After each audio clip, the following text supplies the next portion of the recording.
Welcome students.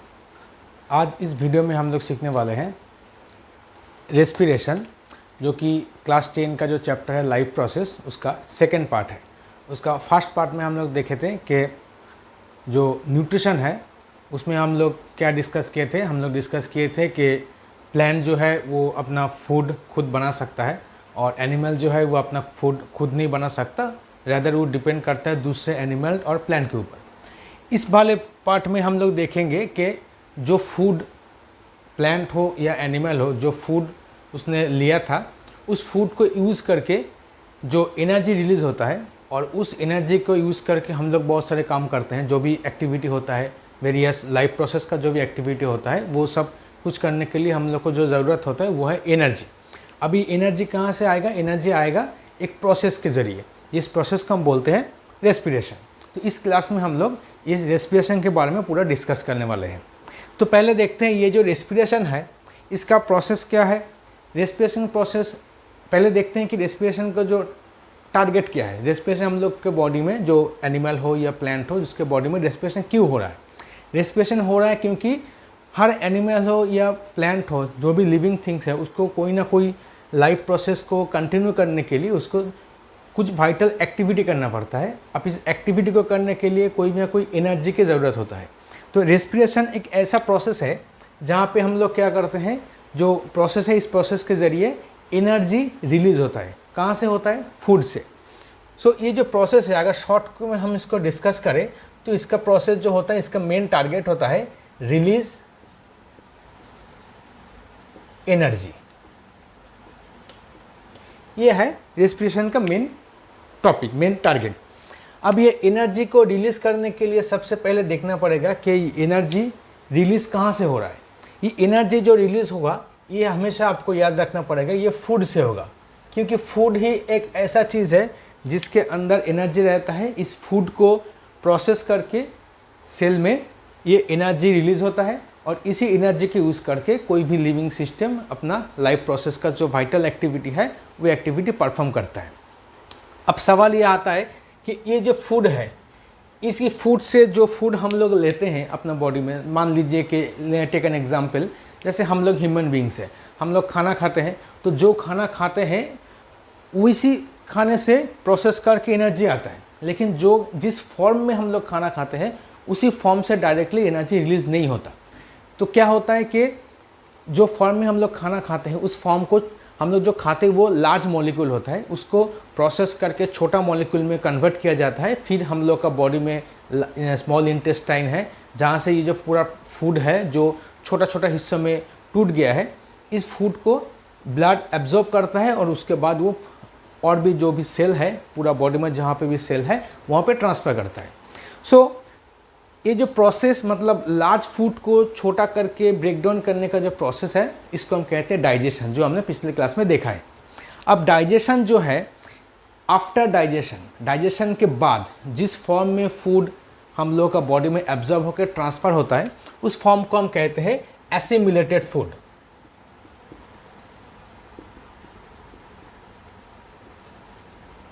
उस form को हम क्या कहते हैं? उस फॉर्म को हम कहते हैं एसिमिलेटेड फूड। अब ये जो एसिमिलेटेड फूड है, ये ज़्यादातर दो काम में आता है। पहला काम क्या है कि इस फूड को इस्तेमाल करके हम लोग का सेल के अंदर एनर्जी रिलीज़ होता है। तो ये जो एसिमिलेटेड फूड है, इसका पहला काम क्या होता है? ये used as fuel. Used as fuel. Fuel का मतलब है कि इस फूड को बर्न करके वहाँ से जो एनर्जी रिलीज़ होगा, वही एनर्जी पूरा बॉडी में एक्टिविटी के लिए काम आएगा। दूसरा क्या है? जो दूसरा इसका जो काम है इस एसिमिलेटेड फूड का, ये यूज्ड एज मटेरियल। अब ये मटेरियल्स क्या है? ये मटेरियल्स ये है कि हम लोग का बॉडी में जो कुछ भी डेवलपमेंट और रिपेयरमेंट का काम होता है, उसके लिए कुछ मॉलिक्यूल्स चाहिए। तो ये जो मॉलिक्यूल जो डेवलपमेंट या रिपेयरमेंट में काम आता है, ये मॉलिक्यूल कहाँ से आएगा? ये मॉलिक्यूल ये फूड से आएगा।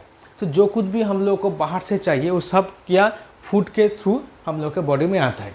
और ये जो फूड जो है, जो फूड का प्रोसेसिंग होता है, इस प्रोसेसिंग होने के बाद जो फाइनल प्रोडक्ट है जो बॉडी में एब्जॉर्ब होता है, उसको, उस प्रोसेस को हम कहते हैं एसिमिलेटेड फूड। अभी एसिमिलेटेड फूड दो काम में यूज़ होता है। पहला बात है यह फ्यूल के काम में यूज़ होता है जहाँ पे ये फूड को बर्न करेगा, और दूसरा बात है ये मटेरियल्स के हिसाब से यूज़ होता है। कोई भी अगर डेवलपमेंट और रिपेयरमेंट के लिए जो कुछ भी मॉलिक्यूल्स है मटेरियल चाहिए वो फूड के ज़रिए आता है।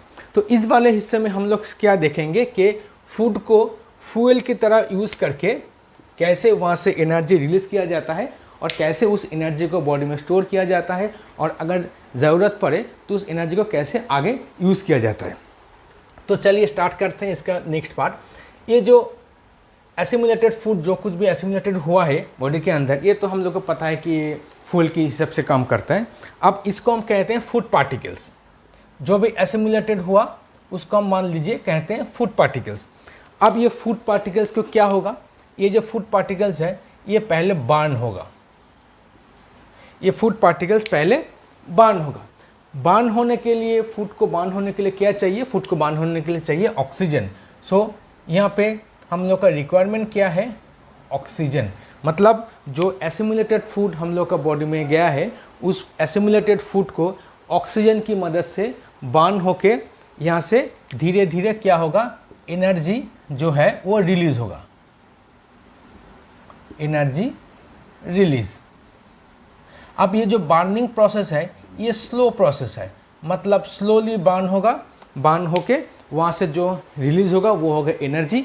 अब जो एनर्जी यहाँ से रिलीज़ हुआ है ये पूरा एनर्जी डायरेक्टली यूज़ नहीं होता, कुछ एनर्जी रीयूज़ होता है, और जो एनर्जी बच जाता है जो बीच में यूज़ नहीं होता उसको हम, वो क्या होता है, वो स्टोर होता है।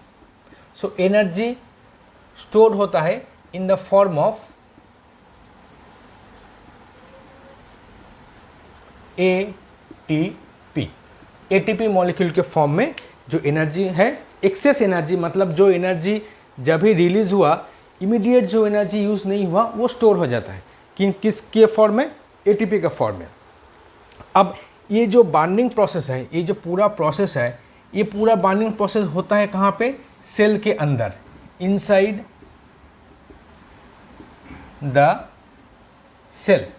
जैसे कि ये पूरा प्रोसेस, मतलब फूड गया, ऑक्सीजन लिया गया, फिर फूड का स्लोली बर्न किया गया, उसके बाद एनर्जी रिलीज़ हुआ। कुछ एनर्जी अगर ज़रूरत है इमीडिएटली तो उसको यूज़ किया जाता है, अगर नहीं है तो उसको एटीपी का फॉर्म में स्टोर किया जाता है। ये पूरा जो प्रोसेस है ये इनसाइड का सेल, मतलब सेल के अंदर होता है, इसीलिए इस प्रोसेस को हम कहते हैं सेलुलर रेस्पिरेशन। सेलुलर रेस्पिरेशन, ये पूरा प्रोसेस को हम कहते हैं सेलुलर रेस्पिरेशन। अब ये जो सेलुलर रेस्पिरेशन है इसमें क्या होता है कि पहले तो हम लोग ऑक्सीजन लिया, प्रोसेस हुआ, एटीपी एनर्जी रिलीज़ हुआ, वो एटीपी फॉर्म में स्टोर हो गया। अब ये पूरा जो रिएक्शन है ये पूरा केमिकल रिएक्शन है। अब ये पूरा केमिकल रिएक्शन में जो होता है वो दो बाई प्रोडक्ट यहाँ से प्रोड्यूस्ड होता है।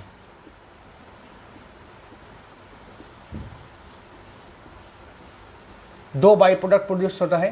पहला बाई प्रोडक्ट का नाम है कार्बन डाइऑक्साइड, दूसरा है वाटर।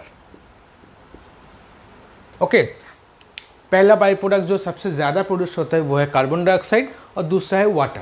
अब कार्बन डाइऑक्साइड जो है ये हार्मफुल है, मतलब ये ऐसा केमिकल है अगर ये बॉडी के अंदर एक्यूमुलेट हो गया, कुछ ज़्यादा अमाउंट में, ह्यूज अमाउंट में एक्यूमुलेट हो गया तो ये बॉडी को हार्म कर सकता है। तो कार्बन डाइऑक्साइड जो है ये हार्मफुल बाई प्रोडक्ट है,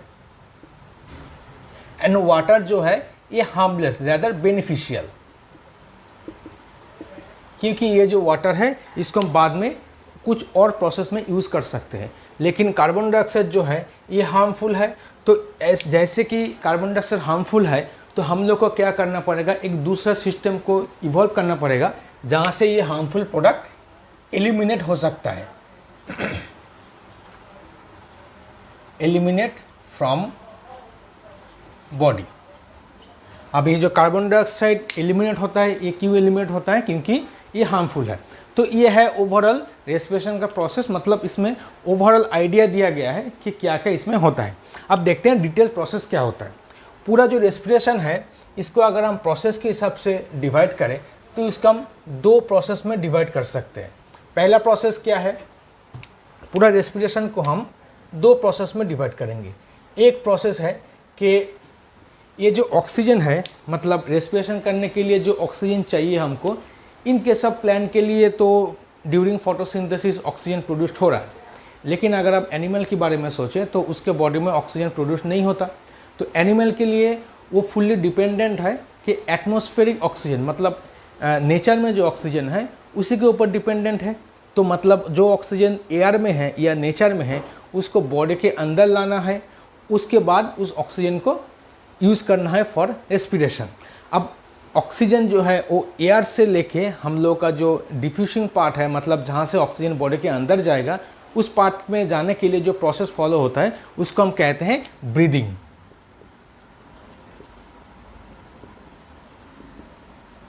सो ब्रीदिंग एक पहला पार्ट है जिस पार्ट के थ्रू एटमॉस्फेयर से ऑक्सीजन हम लोग के बॉडी में अंदर जाता है, मतलब सेल की तरफ जाता है।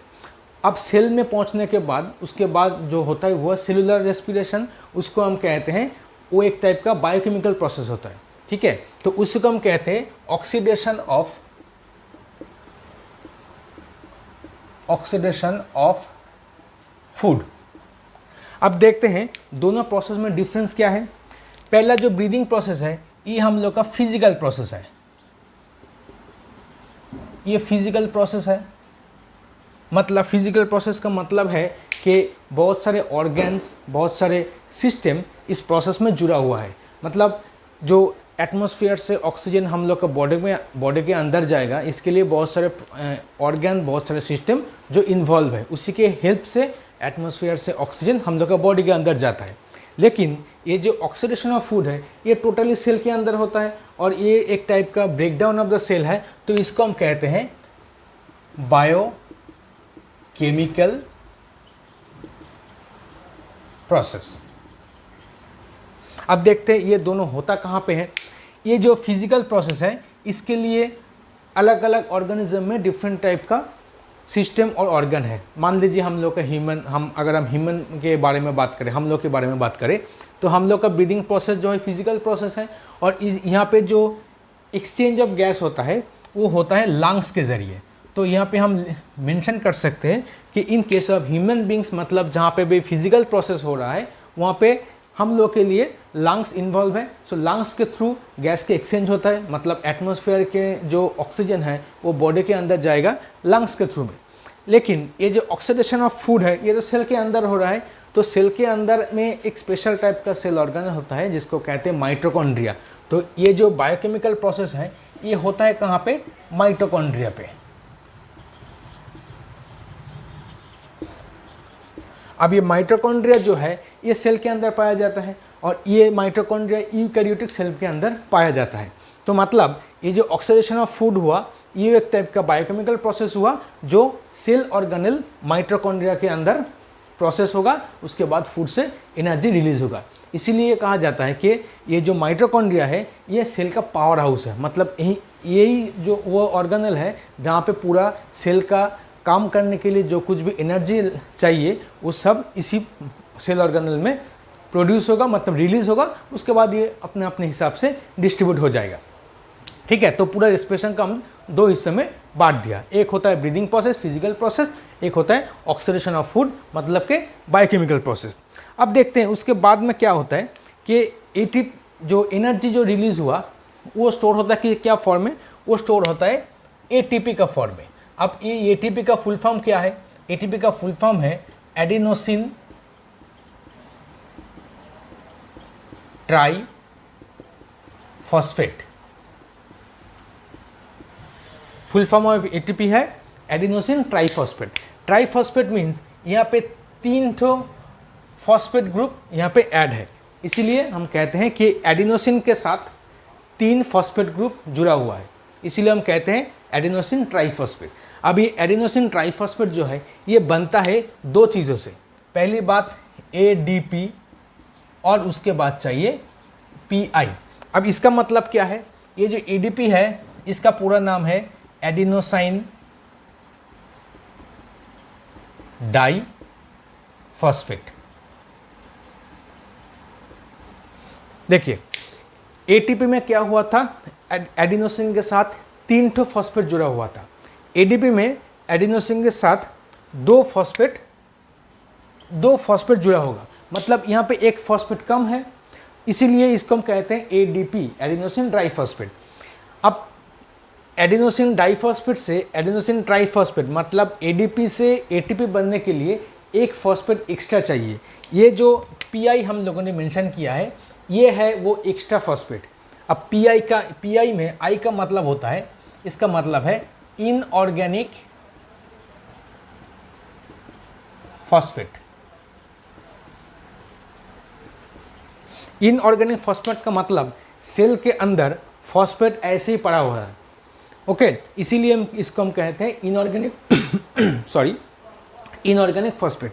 अब ये ADP के साथ अगर PI को हम मिक्स करें तो यहाँ पे बहुत ज़्यादा एनर्जी की ज़रूरत होता है, मतलब ADP plus PI plus energy, उसके बाद बनेगा ATP जो कि स्टोरेज फॉर्म ऑफ एनर्जी है। अब ये जो एनर्जी उसके साथ ऐड किया गया है, इस एनर्जी आया कहाँ से सिस्टम पे? ये जो एनर्जी है ये आया है रेस्पिरेशन के थ्रू, मतलब बॉडी के अंदर में जो रेस्पिरेशन हुआ है उससे जो एनर्जी रिलीज हुआ है, वो उस एनर्जी का यूज़ करके ADP के साथ इनऑर्गेनिक फॉस्फेट को जोड़ के जो बना है वो ATP। अब ये जो ATP है यही है हम लोग का एनर्जी करेंसी। अगर कभी भी सेल के अंदर एनर्जी की ज़रूरत हो, इस ATP को दोबारा हम तोड़ सकते हैं, तोड़ के ये वाला जो एनर्जी इसमें कंबाइन हुआ था, इस एनर्जी को हम रिलीज़ कर सकते हैं, और जो भी इस एनर्जी रिलीज़ होगा यही एनर्जी आगे जाके कोई ना कोई सेलुलर प्रोसेस में काम आएगा। ये हो गया पूरा प्रोसेस, ठीक है। अब देखते हैं, आगे चल के देखते हैं कि थोड़ा बहुत एलिमेंट्री आइडिया लेते हैं कि ये जो रेस्पिरेशन का प्रोसेस है इसमें असल में होता क्या है। पहली बात तो हमने देखा कि एसिमुलेशन, जो एसिमुलेटेड फूड था, उस एसिमुलेटेड फूड सेल के अंदर जाके with the help of oxygen slowly burn होता है, उसके बाद एनर्जी रिलीज होता है। लेकिन अगर हम लोग जो फूड लेते हैं उसमें ज़्यादातर 3 टाइप का फूड होता है, कार्बोहाइड्रेट, प्रोटीन और फैट। इसमें से तीनों टाइप्स ऑफ फूड से एनर्जी नहीं आता। एनर्जी ज़्यादातर आता है कार्बोहाइड्रेट से और कुछ अमाउंट आता है फैट से, क्योंकि फैट जो है वो कार्बोहाइड्रेट का स्टोरेज फॉर्म है, एक फॉर्म में वो स्टोर होता है, वहीं से हम लोग को बाद में एनर्जी थोड़ा बहुत मिलता है।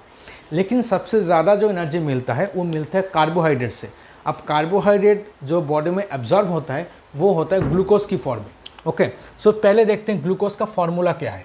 ग्लूकोज का फॉर्मूला है C6H12O6, ठीक है, ये हो गया ग्लूकोज का फॉर्मूला। अगर आप यहाँ पे देखें तो ये जो ग्लूकोज है ये 6 कार्बन मॉलिक्यूल है,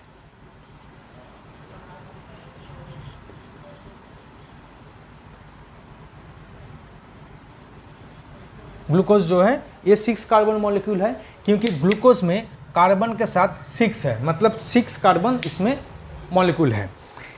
अब इस ग्लूकोज को पहले तोड़ा जाता है।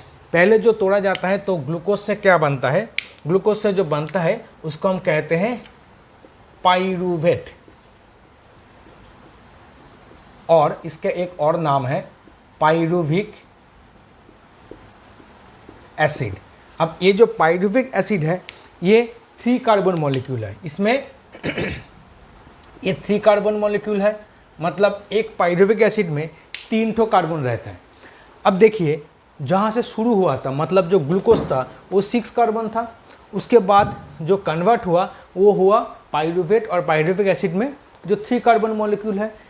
अगर ऐसे ही चलता रहा तो इसमें एक ग्लूकोज मॉलिक्यूल से 2 पाइरूवेट बनता है, तभी जाके आपका जो कार्बन नंबर जो जहाँ से 6 कार्बन से शुरू हुआ था, अभी देखिए ये 3 × 2 मतलब 6 कार्बन मॉलिक्यूल हो गया है। तो नंबर ऑफ कार्बन दोनों पार्ट में सेम है। अब ये जो ग्लूकोज से जो पाइरूविक एसिड बन रहा है, इसी स्टेप को हम कहते हैं ग्लाइकोलाइसिस। ग्लाइकोलाइसिस। सो ग्लाइकोलाइसिस वही स्टेप्स है जहाँ पे ग्लूकोज को तोड़ के पाइरूविक एसिड या पाइरूवेट प्रोड्यूस होता है। एक 6 कार्बन मॉलिक्यूल को तोड़ के 3 कार्बन मॉलिक्यूल प्रोड्यूस होता है by the process of glycolysis. अब ये ग्लाइकोलाइसिस जो प्रोसेस है ये कहाँ पे होता है? ये होता है साइटोप्लाज्म में। साइटोप्लाज्म। अब ये जो साइटोप्लाज्म है ये किसी भी टाइप का सेल में पाया जाता है, ये प्रोकैरियोटिक हो उसमें पाया जाता है, यूकैरियोटिक हो इसमें पाया जाता है, बैक्टीरिया हो या कोई भी यूनिसेलुलर मल्टीसेलुलर कोई भी टाइप का सेल हो जो लिविंग है उसमें साइटोप्लाज्म पाया जाता है। तो इस हिसाब से हम लोग कह सकते हैं कि ये जो प्रोसेस है मतलब ग्लाइकोलाइसिस मतलब ग्लूकोज को तोड़ के पाइरुविक एसिड को प्रोड्यूस करने का जो प्रोसेस है ये कॉमन टू ऑल सेल्स, चाहे वो प्रोकैरियोटिक हो चाहे वो यूकैरियोटिक हो, कुछ भी सेल हो जहाँ पे ये प्रोसेस मतलब ग्लाइकोलाइसिस प्रोसेस कॉमन होता है क्योंकि सभी में साइटोप्लाज्म मिलता है। अब इसके बाद आगे जाके ये जो पाइरुवेट है इसका दो टाइप का प्रोसेस होता है।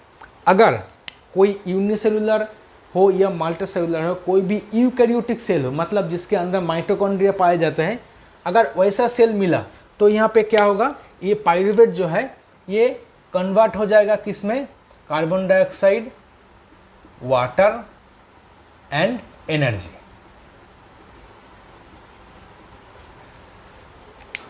और ये जो प्रोसेस होता है ये carbon dioxide, water and energy, इस प्रोसेस ये जो प्रोसेस होता है इसको हम कहते हैं क्रेब्स साइकिल। Krebs cycle. अब ये क्रेब्स साइकिल कहाँ होता है, क्रेब्स साइकिल होता है माइटोकॉन्ड्रिया में। मतलब यहाँ के अगर हम लिख देते हैं कि ये जो होता है ये माइटोकॉन्ड्रिया में होता है। अब माइटोकॉन्ड्रिया कहाँ पे मिलता है, कोई भी यूकैरियोटिक सेल हो उसके अंदर माइटोकॉन्ड्रिया मिलता है। मतलब पाइरुविक एसिड से ये जो एनर्जी रिलीज हो रहा है यहाँ पे 38 एटीपी मॉलिक्यूल रिलीज होता है। मतलब सबसे ज़्यादा एनर्जी इसी प्रोसेस में पाया जाता है।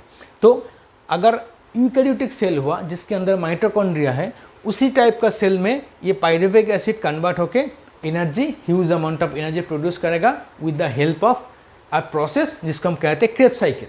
लेकिन कुछ ऐसा भी सेल है जहाँ पे माइटोकॉन्ड्रिया नहीं है, मतलब जिस वाले सेल में रेस्पिरेशन प्रोसेस करने के लिए कोई ऑक्सीजन की ज़रूरत है ही नहीं, वहाँ पे भी ये पाइरुविक एसिड और पाइरुवेट कन्वर्ट होता है किसमें, कुछ अलग सा कंपोनेंट में। क्या होता है देखते हैं। जहाँ पे ऑक्सीजन की ज़रूरत नहीं है वहाँ पे ये लोग कन्वर्ट होते हैं, या तो इथेनॉल में कन्वर्ट होगा या तो लैक्टिक एसिड में कन्वर्ट होगा। ठीक है, दो टाइप का मॉलिक्यूल यहाँ से बन सकता है। पाइरुविक एसिड अगर without the help of oxygen, मतलब जहाँ पे ऑक्सीजन की ज़रूरत है ही नहीं, ऑक्सीजन यूज़ होता ही नहीं, ऐसा कुछ सेल में या तो इथेनॉल प्रोड्यूस करेगा या फिर लैक्टिक एसिड प्रोड्यूस करेगा। ये दोनों प्रोसेस को हम कहते हैं फार्मेंटेशन। फार्मेंटेशन क्योंकि ये दोनों प्रोसेस में जो प्रोड्यूस होता है वो ना तो कार्बन डाइऑक्साइड है ना तो वाटर है। जो प्रोड्यूस होता है मेजर अमाउंट में उसमें होता है या तो इथेनॉल आएगा, इथेनॉल एल्कोहलिक फर्मेंटेशन से, या फिर लैक्टिक एसिड आएगा, लैक्टिक एसिड फर्मेंटेशन से। लेकिन ये दोनों ही केस में जो एनर्जी प्रोड्यूस होता है वो सबसे कम होता है। मतलब इथेनॉल में कितना होता है, इसमें भी एनर्जी आएगा, इसमें भी एनर्जी आएगा। लेकिन अगर हम इसको अमाउंट के साथ हिसाब करें तो इथेनॉल में क्या आएगा, 2 एटीपी आएगा, यहाँ पे भी 2 एटीपी आएगा। तो अगर आप दोनों प्रोसेस को कंपेयर करें तो जो क्रेब्स साइकिल प्रोसेस होता है उसमें सबसे ज़्यादा एनर्जी आता है 38 एटीपी, और जो फर्मेंटेशन का प्रोसेस होता है उसमें सबसे कम एनर्जी आता है 2 एटीपी इथेनॉल में आएगा, 2 एटीपी लैक्टिक एसिड में आएगा। मतलब अगर इथेनॉल प्रोड्यूस हुआ उसके साथ 2 एटीपी आएगा एनर्जी के हिसाब से, और अगर लैक्टिक एसिड प्रोड्यूस हुआ तो उसके साथ भी 2 एटीपी आएगा। अब इथेनॉल जहाँ पे प्रोड्यूस होता है ये होता है ईस्ट में। ईस्ट एक टाइप का ऑर्गेनिज्म होता है जिसके अंदर रेस्पिरेशन होता है बिना ऑक्सीजन के, उसी में होता है इथेनॉल प्रोडक्शन। अब ये लैक्टिक एसिड जो होता है ये होता है हम लोग का सेल में, जहाँ पे मसल सेल, हम लोग का जो बॉडी में जो मसल का सेल है, अगर वो सेल सफिशिएंट ऑक्सीजन उसको नहीं मिला तो ये लैक्टिक एसिड प्रोड्यूस करेगा। अब इसी दोनों के हिसाब से, मतलब कहाँ पे ऑक्सीजन लग रहा है, कहाँ पे ऑक्सीजन चाहिए, किस प्रोसेस में ऑक्सीजन नहीं चाहिए, कहाँ पे एनर्जी ज़्यादा हो रहा है, कहाँ पे एनर्जी कम हो रहा है, इसके हिसाब से अगर हम देखें तो पूरा रेस्पिरेशन प्रोसेस को हम दो हिस्सों में बांट सकते हैं। चलिए देखते हैं कौन कौन सा वो हिस्सा है। तो पूरा जो रेस्पिरेशन प्रोसेस है वो ज़्यादा से ज़्यादा दो टाइप का प्रोसेस में हम लोग डिवाइड कर सकते हैं। एक टाइप को हम बोलते हैं aerobic respiration, aerobic respiration and anaerobic respiration.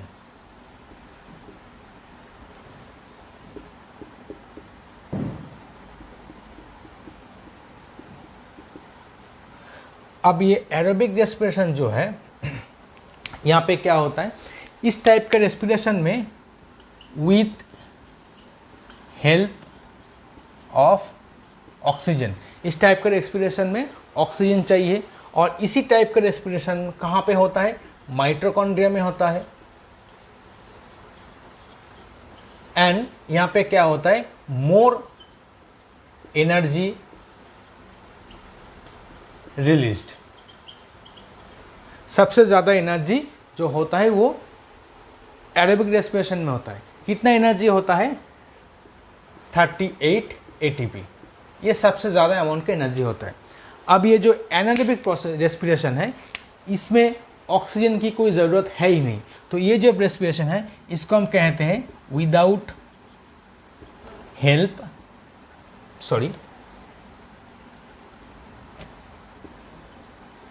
Of oxygen. इसमें ऑक्सीजन चाहिए ही नहीं। अगर इसमें ऑक्सीजन नहीं चाहिए तो ये जो प्रोसेस है ये माइटोकॉन्ड्रिया में होता ही नहीं है। तो इसमें कहाँ पे होता है, इसका ज़्यादातर हिस्सा साइटोप्लाज्म में होता है, साइटोप्लाज्म में होता है। और इसमें सबसे कम अमाउंट का एनर्जी रिलीज होता है। तो very less amount of energy, कितना होता है, ओनली 2 ATP, 2 ATP यहाँ से बनता है। अब ये जो एनारोबिक रेस्पिरेशन है इसको भी हम बोलते हैं फर्मेंटेशन। और एरोबिक जो है ये तो होता है क्रेब्स साइकिल से। अब फर्मेंटेशन का दो हिस्सा होता है।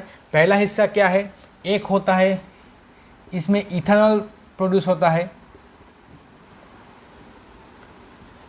एक एनारोबिक रेस्पिरेशन जहाँ पे इथेनॉल का प्रोडक्शन होता है, इसको हम कहते हैं, कहाँ पे होता है, ईस्ट में होता है।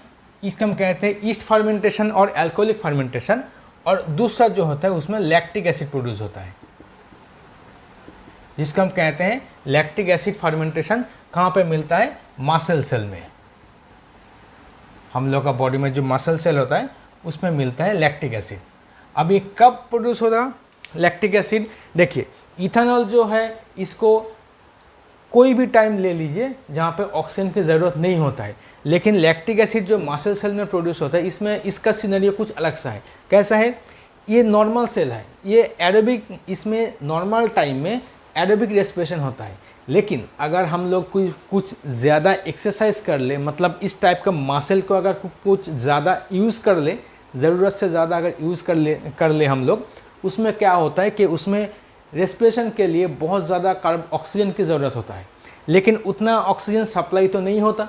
तो इसको हम सिचुएशन हम कहते हैं lack of oxygen, lack of oxygen. क्यों लैक ऑफ कहते हैं, देखिए हम लोग को तो पता है कि इसमें लैक्टिक एसिड प्रोड्यूस होता है, मतलब एनारोबिक रेस्पिरेशन हो रहा है। इसको हम कहते हैं कि ये विदाउट ऑक्सीजन रेस्पिरेशन कर रहा है। लेकिन लैक ऑफ ऑक्सीजन कहने का मतलब ये है कि नॉर्मली ये जो मसल सेल है ये एरोबिक रेस्पिरेशन करता है, लेकिन अगर सफिशिएंट ऑक्सीजन इसको नहीं मिला तभी ये कन्वर्ट हो जाएगा किसके, एनारोबिक रेस्पिरेशन में। मतलब इसका जो नेचर है वो एनारोबिक नहीं है, इसका नेचर एरोबिक है।